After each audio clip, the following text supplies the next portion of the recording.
Well, they preyed on young kids and should have been forced to register as sex offenders, but you won't see any of their names on the list because we've discovered that people who are supposed to know the law don't. Here's News 13's Katie Kim. It's not going to go away. Internet crimes are continuing to grow. Almost every child now has access to a cell phone or computer. Predators know it, and so do police. Police departments around the state are always showing off their latest catch from an internet sting, where they have cops pose as children to lure in the creeps. People like David Romero. He was an athletic trainer for Santa Fe schools who last year pled guilty after he was caught texting who he thought was a teenage girl for sex.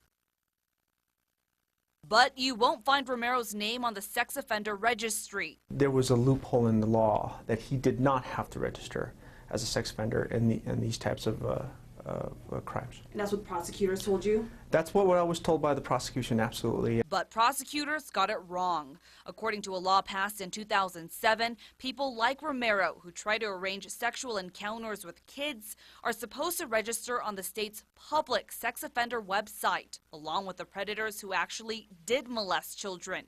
He wasn't required to because a lot of prosecutors don't know about the 5-year-old law. It was signed by the governor, it was signed into law, and the problem is it's not reflected in the statute book. Meaning it's not in the manuals or the websites most lawyers and judges use. It's very difficult for prosecutors to find. We usually just use the criminal traffic manual, and it's not in there. Here's why. In 2007, this was the first of 2 bills signed to amend the law on which sex offenders need to register.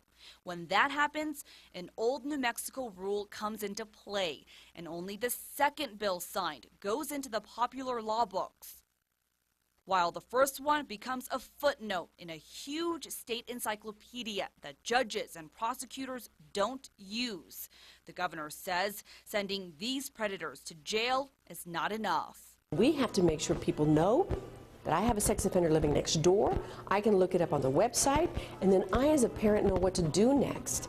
Katie Kim, KRQE News 13.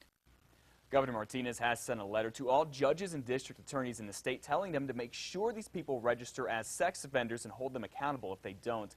The governor also says that come next January, she's going to try to get the legislature to pass a law that will actually go into the books.